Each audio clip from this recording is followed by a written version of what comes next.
Isipin ninyo ang pinakaunang sandali na imulat ninyo ang inyong mga mata sa umaga. Para sa marami sa inyo, ang sandaling iyon ay hindi malinaw o matalas. Sa halip mayroong pamilyar at nakakadismayang paglabo ng paningin. Kukurap kayo kukusutin ang inyong mga mata at maghihintay na luminaw ang inyong nakikita sa kwarto. Maaring isipin ninyo na ito ay dahil lamang sa kakulangan ng tulog o marahil ay natural na epekto ng pagtanda. Madalas nating tanggapin na bumabagal ang pagproseso ng ating isip at lumalabo ang ating paningin sa paglipas ng mga dekada. Subalit mayroong isang biolohikal na proseso na nangyayari habang kayo ay natutulog na. Bihira lamang pag-usapan ng mga tao at ito ang pangunahing dahilan ng paglabo ng isip at paningin sa umaga. Ipinapakita ng mga kamakailang datos sa Nutritional Geriatrics na ang malaking porsyento ng mga nakatatanda na may edad 65 pataas umaabot sa mahigit 70% ay may kakulangan sa mga partikular na micronutrients na kinakailangan para sa pagkumpunin ng mga nerve cells sa gabi. Ang inyong utak at mga mata ay mga organong labis na aktibo at nagsasagawa ng pinakamabibigat na pagkumpuni. Habang kayo ay natutulog, nililinis ang mga lason at inaayos ang mga nasirang selula. Kung ang mga sangkap na kailangan para sa pag-aayos na ito ay kulang sa inyong dugo, gigising kayo na may biolohikal na kakulangan. Hindi lamang ito tungkol sa pagtanda. Ito ay tungkol sa tahimik at matagal ng pagkagutom ng inyong mga pinakamahalagang tissue sa pandama at pag-iisip. Ngunit hindi ibig sabihin na hindi na ito maibabalik sa dati. Natuklasan namin na sa pamamagitan ng pagdaragdag ng 4 na partikular na natural na inumin sa inyong pang-araw-araw na gawain na itinugma sa natural na orasan ng inyong katawan, maaari nating pisikal na palakasin muli ang mga prosesong ito ng pagkumpuni. Kumusta po? Ako po si Dr. Elena Reyes.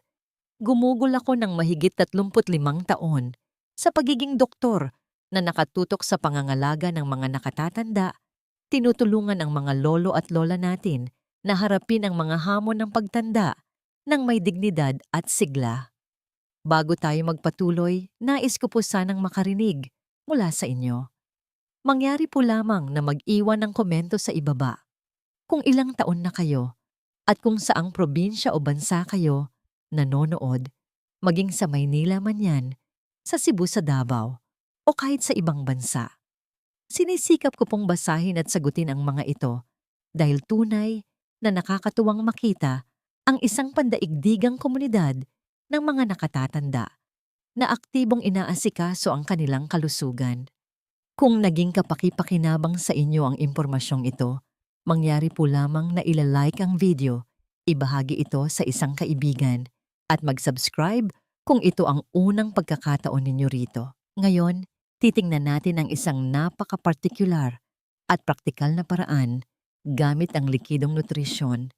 Hindi po tayo nagsasalita tungkol sa mga matatamis na inuming nabibili sa mga tindahan, kundi 4 na tiyak na katas ng gulay at prutas na kapag inihanda ng tama ay nagsisilbing direktang tagapaghatid ng mga eksaktong sangkap na kailangan ng inyong tumatandang utak at mata. Sa aking 3 dekada ng panggagamot, napansin ko na humihina ang ating panunaw habang tayo ay tumatanda. Ang pag-absorb ng mga sustansya mula sa mga solidong pagkain ay maaaring bumaba dahil sa pag-unti ng asido sa sikmura at pagbagal ng aktibidad ng mga enzyme. Ang paggawa ng juice kapag ginamit ang mga tamang sangkap ay epektibong naipoproseso na ang mga sustansyang ito bago pa man pumasok sa tiyan na nagbibigay daan upang mabilis itong maabsorb sa daluyan ng dugo at maihatid sa retina at sa utak. Kailangan nating pag-usapan ang unang bahagi ng prosesong ito na marahil ay ang pinakamadalas na hindi naiintindihang gulay sa mundo ng nutrisyon pagdating sa klinikal na epekto nito, ang carrot o karot. Karamihan sa inyo ay narinig na mula pa pagkabata na ang carrots ay mabuti para sa mata. Pangkalahatang kaalaman na iyan Ngunit ang biolohikal na katotohanan ay mas malalim at mas komplikado, at ang pag-unawa rito ang susi upang talagang makita ninyo ang mga resulta. Ang pangunahing aktibong sangkap dito ay ang beta-carotene, isang provitamin na ginagawang retinol o vitamin A ng inyong katawan. Sa hanay ng mga nakatatanda, ang bilis ng pagbabagong ito ay maaaring bumagal, kaya naman napakahalaga ng paraan ng inyong pagkonsumo nito. Tayo ay nababahala sa kalusugan ng retina, partikular na ang mga selulang sumasagap ng liwanag na tinatawag na rods. Ang mga selulang ito ang responsable sa inyong paningin sa mga lugar na madilim. Kapag nagrereklamo sa akin ang mga pasyente tungkol sa hirap sa pagmamaneho sa gabi, sa kahabaan ng NLEX, o kaya ay ang pagkadapa kapag pumasok sila sa madilim na kwarto, madalas itong senyales na ang mga rod cells na ito ay nahihirapang buhayin muli ang kanilang visual pigments dahil sa kakulangan ng vitamin A na madaling maabsorb ng katawan. Gayunpaman, ang mga benepisyo ay hindi lamang para sa paningin. Kailangan din nating tingnan ang utak, partikular, ang prefrontal cortex, na siyang sentro ng pagkontrol para sa panandaliang memorya at focus. Mayroong sangkap sa carrots na tinatawag na falcarinol. Sa mataas na dami, ang falcarinol ay nagsisilbing tagaprotekta ng mga ugat sa utak, neuroprotective agent. Nakakita kami ng mga ebidensya na nagpapahiwatig na nakakatulong itong mapanatili ang tibay ng mga lamad ng selula ng ugat. Isipin ninyo ang inyong mga nerve cells bilang mga kable ng kuryente. Sa paglipas ng panahon, ng balot o insulation ng mga kableng ito ay maaaring masira na nagre-resulta sa mga short circuit sa inyong memorya. Tinutulungan ng falcarinol na protektahan ang balot na yon. Tumutugma ito sa mga natuklasan na nagsasabing ang regular na pag-inom ng mga likidong mayaman sa carotenoid ay maaaring magpabuti sa marka sa mga visual recall tests. Ito ang pagkakaiba sa pagitan ng pagtingin sa isang mukha at paghihirap na alalahanin ang pangalan ni Juan o ni Maria, kumpara sa pagkakaroon ng pangalang yon ng mabilis sa inyong isipan. Ngayon, narito ang isang malaking klinikal na pagkakamali na palagi kong nakikitang ginagawa ng mga pasyente. Gagawa sila ng carrot juice at iinumin ito nang walang laman ang sikmura at wala ng iba pang kasama. Ito ay halos pagsasayang lamang ng pagod. Ang beta-carotene at iba pang carotenoids sa carrots ay mga fat-soluble lipids. Ibig sabihin, kailangan nila ng presensya ng taba sa pagkain, dietary fat, upang matunaw at madala patawid sa pader ng bituka. Kung iinom kayo ng carrot juice na walang halong taba, isang malaking bahagi ng mga sustansyang yon ay dadaan lamang sa inyong tiyan at bituka nang hindi naaabsorb ng katawan. Sa aking klinika, iginigiit ko na kung gagamitin ninyo ang paraang ito, dapat ninyong isabay ang juice sa pinagmumulan ng taba. Hindi naman kailangang mabigat na pagkain ito. Ang isang kutsarita ng dekalidad na olive oil na inihalo sa juice o kaya ay ang pag-inom nito kasabay ng isang hiwa ng toasted na pandesal na may avocado o isang dakok na mani ay lubos na nagbabago sa bilis at dami ng maaabsorb na sustansya. Para ninyong binubuksan ang pinto upang makapasok ang mga nutrisyon. Kailangan din nating pag-usapan ang kakayahang protektahan ng juice na ito ang inyong makula. Ang makula ang sentro ng retina na responsable sa inyong matalas at sentral na paningin, ang paningin na ginagamit ninyo para magbasa, magpasok ng sinulid sa karayom o makilala ang mga mukha. Habang tayo ay tumatanda, ang dami ng pigmento sa makula ay umuunti na iniiwan itong vulnerable sa blue light at oxidative stress. Ang carrot juice ay nagbibigay ng lutein at zeaxanthin na namamalagi sa makula at nagsisilbing parang panloob na sunglasses ng ating mga mata. Sinasagap ng mga ito ang labis na high-energy light waves bago pa man masira ang mga maselang selula sa retina.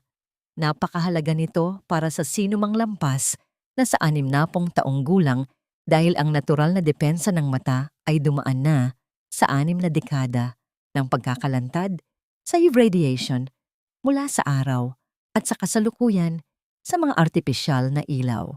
Kapag gumagawa ako ng plano sa pangangalaga para sa isang pasyenteng nagrereklamo ng pagiging makakalimutin brain fog o paglabo ng paningin, karaniwan kong nirerekomenda ang pag-inom ng juice na ito sa umaga. Ang dahilan nito ay nakabatay sa natural na orasan ng ating katawan, circadian biology. Ang inyong mga antas ng cortisol ay natural na tumataas sa umaga upang gisingin kayo at ang inyong metabolismo ay nagsisimula ring bumilis sa pamamagitan ng pagbibigay ng siksik na mapagkukunan ng vitamin A at antioxidants sa mismong simula ng araw na partikular na isinabay sa almusal. Pinupuno ninyo ang inyong dugo ng mga proteksyong ito habang sinisimulan ninyo ang mga gawaing mental at biswal para sa buong araw. Inihahanda nito ang retina para sa mga liwanag na kahaharapin sa maghapon.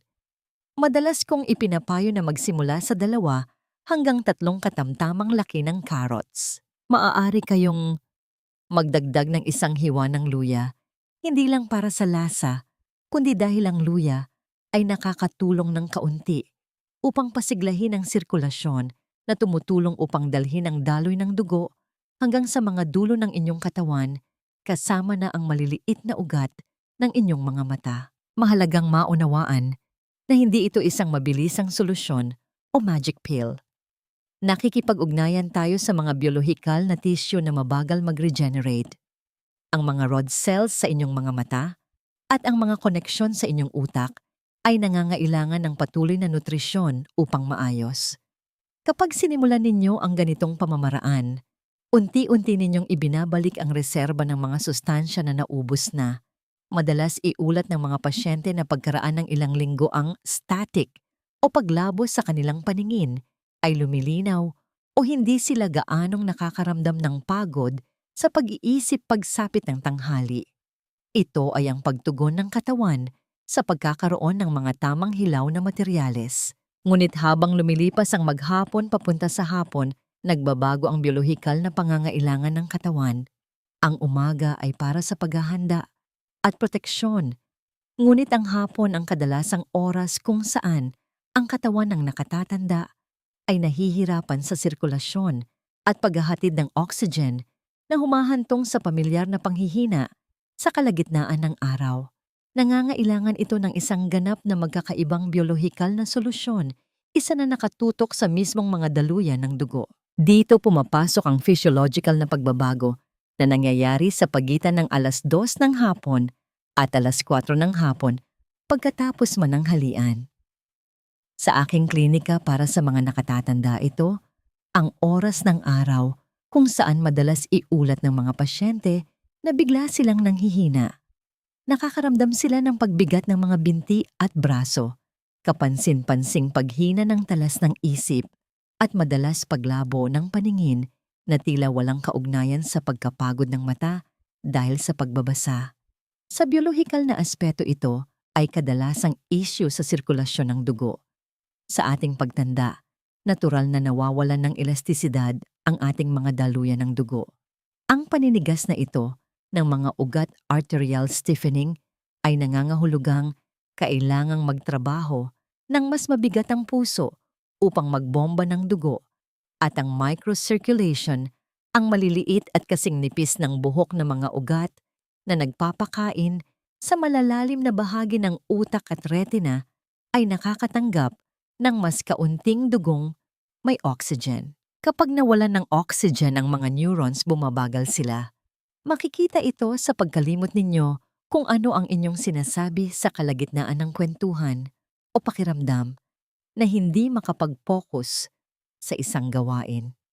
Para labanan ito, bumaling tayo sa isang halamang ugat na mabisang nagpapalawak ng mga ugat vasodilator, ang beetroot o remolatsa. Ang klinikal na halaga ng beet juice ay nasa mataas na konsentrasyon ng mga dietary nitrates nito. Mahalagang hindi ito ipagkamali sa mga sintetikong nitrates na matatagpuan sa mga naprosesong karne tulad ng hotdog na nakakasama sa katawan. Ang mga natural na nitrates sa beets ay dumadaan sa isang kamanghamanghang proseso ng pagbabago kapag humalo ito sa mga bakterya sa inyong bibig at sa asido sa inyong sikmura. Ang mga ito ay nagiging nitric oxide. Ang nitric oxide ay isang senyas na molecular signaling molecule na nag-uutos sa mga kalamnan na nakapaligid sa inyong mga ugat na mag-relax. Kapag nag-relax ang mga kalamnang ito, lumalawak ang mga daluyan ng dugo, isang proseso na tinatawag na vasodilation. Ibinababa nito ang presyon ng dugo at higit sa lahat pinapataas nito ang dami ng daloy ng dugo na nakararating sa frontal lobe ng utak. Ang frontal lobe ay ang bahaging responsable sa inyong kakayahang magdesisyon, gumamit ng memorya at magbigay ng atensyon. Nasubaybayan ko ang mga pasyenteng nagsama ng beet juice sa kanilang gawain sa hapon at ang mga datos ay sadyang nakakahikayat. Sa pamamagitan ng pagpapabuti ng daloy ng dugo sa mga tissue ng utak cerebral perfusion, nakikita natin ang pag-unlad sa bilis ng reaksyon. Mahalaga ito para sa ating mga lolo at lola. Ang bilis ng reaksyon ay hindi lang tungkol sa mabilisang pagsalo ng nahuhulog na baso. Ito ay tungkol sa bilis ng inyong utak na iproseso ang inyong paligid habang nagmamaneho o kung gaano kabilis ninyong mababawi ang inyong balanse kung kayo ay matapilok upang hindi kayo tuluyang matumba. Kinumpirma ng isang pag-aaral na sinusuri ang daloy ng dugo sa utak ng mga nakatatanda na ang juice na mayaman sa nitrate ay maaaring maibalik ang malusog na daloy ng dugo sa utak sa mga antas na katulad ng sa mga mas batang individual. Sa madaling salita, pinipilit nito ang sistema ng inyong mga ugat na bumuka at bigyan ng nutrisyon ang mga bahaging natutulog na. Bukod pa rito, ang pagpapalawak na ito ng mga ugat ay kritikal para sa mga mata. Ang retina ay may isa sa pinakamataas na antas ng pagkonsumo ng oxygen sa alinmang tissue sa katawan ng tao batay sa timbang. Labis ang pangangailangan nito sa enerhiya. Kung ang maliliit na daluyan ng dugo na nagbibigay buhay sa retina ay sumikip o mabara, makikita natin ang pag-unlad ng pinsala ischemic damage na nag-aambag sa macular degeneration at diabetic retinopathy. Sa pamamagitan ng pagpapanatili ng malakas na sirkulasyon gamit ang paggawa ng nitric oxide, tinitiyak ninyo na nakukuha ng retina ang oxygen na kailangan nito para gumana at higit na mahalaga, para maalis ang mga dumi at lason sa selula. Nirerekomenda ko ang pag-inom nito sa oras ng kalagitnaan ng hapon. Dahil mabilis magsimula ang paggawa ng nitric oxide, kadalasan ay sa loob ng 30 hanggang 60 minuto, nagsisilbi itong tulay na gumaganang tumutulong upang mapanatili ang kalinawan ng isip ninyo hanggang matapos ang araw. Gayunpaman, dahil ang beets ay may matapang at amoy lupang lasa, na hindi gusto ng ilan, madalas kong inire-rekomenda na i-blend o i-juice ito kasama ang isang maliit na mansanas o kalahating kahel orange. Ang vitamin C sa prutas ay nakakatulong din upang patatagin ang paggawa ng nitric oxide na nagiging isang perpektong kombinasyon. Habang natatapos ang araw at papalapit na tayo sa gabi, ang prioridad ng ating katawan ay nagbabago mula sa pagtatrabaho patungo sa pag-aayos o pag-repair. Dito kadalasan na hindi sinasadyang nasisira ng maraming nakatatanda ang kalusugan ng kanilang utak. Ang utak ay may sistema sa paglilinis ng basura na madalas tinatawag na glymphatic system na nagiging napaka-aktibo kapag kayo ay nasa mahimbing na pagtulog. Nililinis nito ang mga naipong protina tulad ng beta-amyloid na naiipon sa maghapon at may matinding kaugnayan sa mga sakit sa pagnipis ng memorya at neurodegenerative conditions. Para suportahan ang gawaing ito sa gabi, Kailangan nating bigyan ng utak ng mga sangkap na makakatawid sa harang ng dugo sa utak blood-brain barrier at makakapagpasigla sa paggawa ng mga bagong selula. Ito ang particular na trabaho ng blueberry. Ang mga blueberries, particular ang mga ligaw wild na uri, ay kakaiba dahil sa kanilang anthocyanin content. Ang anthocyanins ang mga pigment na nagbibigay sa berry ng malalim na kulay asul at lila. Ngunit sa aspeto ng paggana sa katawan, sila marahil ang pinakamalakas na antioxidants para sa tumatandang utak. Ang blood-brain barrier ay isang sistema na pumipigil sa mga nakakapinsalang sangkap sa dugo na makapasok sa ating utak. Sa kasamaang palad, hinaharangan din nito ang maraming kapaki-pakinabang na sangkap. Ang anthocyanins ay natatangi sa kanilang kakayahang makatawid sa harang na ito nang mahusay at maipon sa hippocampus, ang rehiyon ng utak na responsable sa paggawa at pag-iimbak ng mga bagong memorya. Sa aking klinika, ipinapaliwanag ko sa mga pasyente na bagamat hindi natin mapipigilan ang paglipas ng panahon, maaari nating impluwensyahan ang neurogenesis, ang paglikha ng mga bagong neurons sa utak.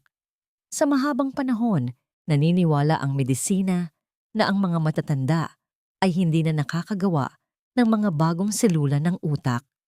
Ngayon, alam na natin na hindi iyan totoo, lalo na sa bahagi ng hippocampus. Ang mataas na antas ng anthocyanins ay iniuugnay sa pagtaas ng produksyon ng brain-derived neurotrophic factor BDNF. Maaari ninyong isipin ang BDNF bilang pataba o fertilizer para sa mga selula ng inyong utak. Tinutulungan nitong mabuhay ang mga kasalukuyang neurons at hinihikayat ang paglaki ng mga bagong koneksyon. Ito ang dahilan kung bakit ang araw-araw na pagkonsumo ng blueberry juice ay iniuugnay sa mas magandang pag-alala at mas mabilis na pagproseso ng isip sa mga klinikal na pag-aaral na kinasasangkutan ng mga nakatatanda. Para sa mga mata, ang proseso ay parehong nagbibigay proteksyon. Ang retina ay palaging nakalantad sa liwanag na lumilikha ng mga free radicals, mga hindi matatag na atomo na sumisira sa mga malulusog na selula. Ang anthocyanins ay nagsisilbing mga tagapaglinis na pinapatay at kinokontrol ang mga free radicals na ito bago pa nila sirain ang mga retinal ganglion cells. Ipinapayo ko sa aking mga pasyente na ituring ang blueberry juice na parang isang gamot o tonic bago matulog. Ang pagkonsumo nito, humigit kumulang 70 minuto bago matulog, ay nagtitiyak na ang pinakamataas na konsentrasyon ng mga nagbibigay proteksyong sangkap na ito ay lilikha ng masaganang kapaligiran sa daluyan ng dugo habang pumapasok ang utak sa mga yugto ng pagpapahinga. Ito ay tungkol sa pag-timing ng paghahatid ng nutrisyon upang maitugma sa oras ng pag-repair ng organo. Ang isang tasa ng wild blueberries ginawang juice o ibinlend kasama ng kaunting tubig ay sapat na. Hindi ninyo kailangan ng napakaraming dami. Ang kailangan ninyo ay ang tuloy-tuloy na pagkakalantad sa anthocyanins araw-araw. Mahalaga ring banggitin ang mga kwento ng paggaling na nakita ko mismo sa aking klinika. Ang mga pasyenteng yumakap sa ritual na ito sa gabi ay madalas na nag-uulat na ang kanilang paglabo ng isip sa umaga. Ang pagkahilo na tinalakay natin kanina ay nagsisimulang mabawasan. Gumigising sila na nararamdamang ang kanilang isip ay mas mabilis naghumagana. Nagpapahiwatig ito na ang mga proseso ng pag-repair sa gabi ay gumagana ng mas epektibo. Para tayong nagbibigay ng mga materyales sa mga construction worker na kailangan nilang ayusin ang mga lubak sa kalsada habang nakatigil ang trapiko sa gabi. Dadalhin tayo nito sa panghuling bahagi ng pamamaraan, isang juice na madalas na hindi napapansin, ngunit may napakahalagang papel sa pagsasaayos ng parehong mood at pangmatagalang talas ng paningin. Kailangan nating pag-usapan ngayon ang isang madahong gulay na nagsisilbing pundasyon para sa pangmatagalang pangangalaga sa kalusugan ng nerbiyos at mata ang spinach o espinaka. Bagamat iniuugnay ng marami ang espinaka sa pangkalahatang pisikal na lakas, ang papel nito sa pangangalaga sa mga nakatatanda ay malalim na nakatali sa pagprotekta sa maseselang sistema ng central nervous system. Ang partikular na halaga ng paggawa ng juice sa espinaka kumpara sa pagkain nito ng luto ay napapanatili natin ang mga bitamina na madaling masira sa init, particular ang folate vitamin B. Siyam na kritikal para sa pagpapanatili ng malusog na pag-iisip sa mga nakatatanda. Ang folate ay kailangan ng katawan para makontrol ang isang pinasimpleng amino acid na tinatawag na homocysteine. Sa aking mga taon sa propesyon, ang pagsuri sa antas ng homocysteine ay karaniwang bahagi ng pag-alam sa panganib ng isang pasyente sa paghina ng isip at mga isyu sa ugat. Ang mataas na homocysteine ay nakakalason sa utak. Sinisira nito ang lining ng mga daluyan ng dugo at matibay na inuugnay sa pag-urong ng utak-brain atrophy at mas mataas na panganib ng demensya. Habang tayo ay tumatanda, ang ating kakayahang maabsorb ang B vitamins mula sa pagkain ay nababawasan na madalas na humahantong sa dahan-dahang pagtaas ng mga antas ng homocysteine.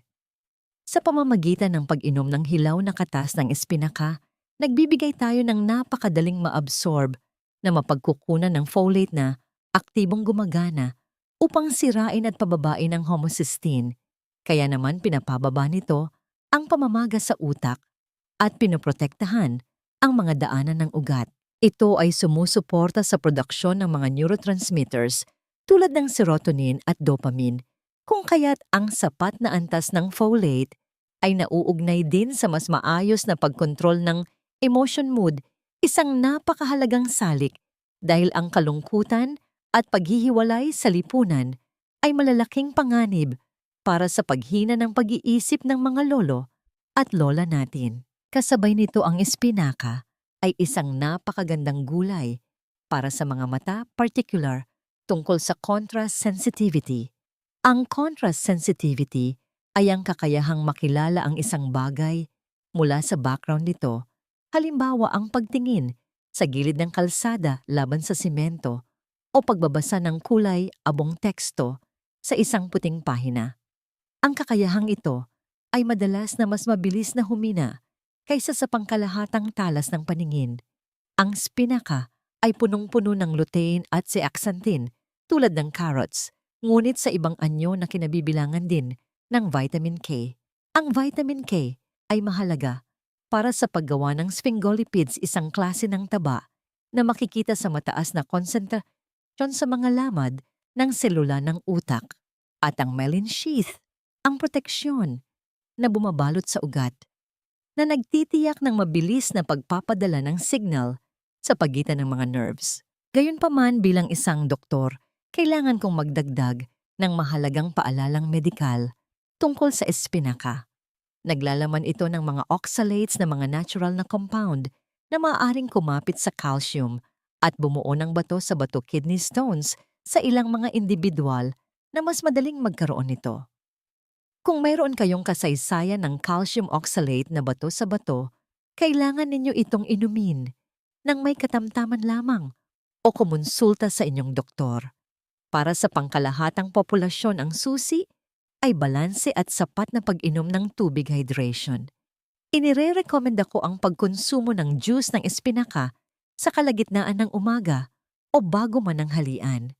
Ang oras na ito ay nagbibigay daan para sa mas mahusay na pag-absorb ng B vitamins na nagbibigay enerhiya ng hindi nakakagambala sa paghahanda ng katawan sa pagtulog sa gabi. Upang mabawasan ang matapang na lasa at konsentrasyon ng oxalate, i-blend ang isang dakok ng espinaka sa isang gulay na maraming tubig tulad ng pipino, cucumber o green apple. Hindi lamang nito pinapasarap ang lasa, kundi nagbibigay din ito ng karagdagang tubig na mahalaga para linisin ang inyong kidneys. Kaya paano natin ito pagsasama-samahin bilang isang maayos na estratehiya sa ating buhay? Hindi ko gusto na pakiramdam ninyo ay hirap na hirap kayo sa ideya ng paggawa ng juice ng 4 na magkakaibang bagay araw-araw. Magdudulot lamang yan ng pagkapagod at pagsuko. Sa pangangalaga ng mga nakatatanda, ang pinakamahusay na solusyon ay ang isa na talagang gagawin at paninindigan ng pasyente. Inire-recommend ako na ituring ang mga juice na ito bilang isang therapeutic rotation o pinagpapalit-palit ayon sa pangangailangan.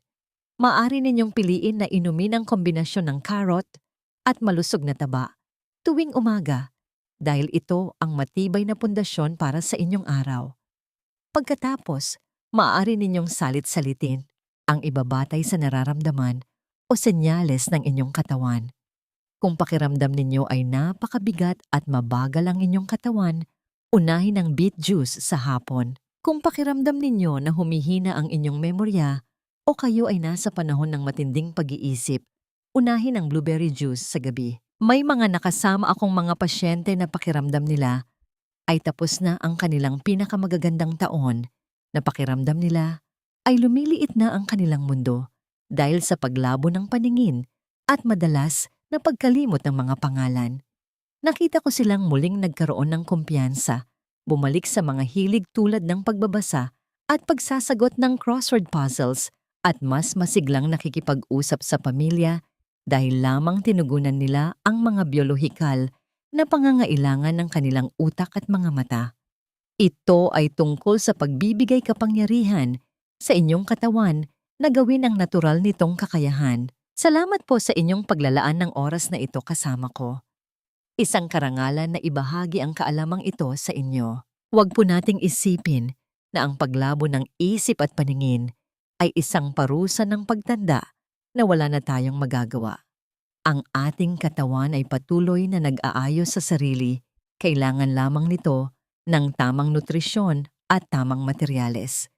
Kapag inalagaan natin ang ating sarili, gamit ang mga likas na biyaya ng kalikasan sa tamang oras, bibigyan din tayo ng ating katawan ng lakas, sigla at linaw ng isip upang lubusang masiyahan sa bawat sandali, kasama ang ating pamilya at mga mahal sa buhay.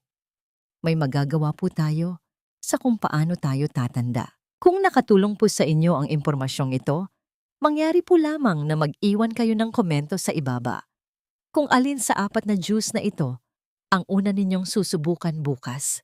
Huwag po kalimutang i-share ang video na ito sa inyong mga kapwa lolo-lola at mga kaibigan para matulungan din natin sila. At mangyari po lamang na mag-subscribe sa ating channel para sa marami pang payong pangkalusugan. Sama-sama po nating patuloy na pag-aralan at alagaan ang ating mga sarili. Hanggang sa muli, hangad ko po ang inyong malusog na pangangatawan at malinaw na kaisipan.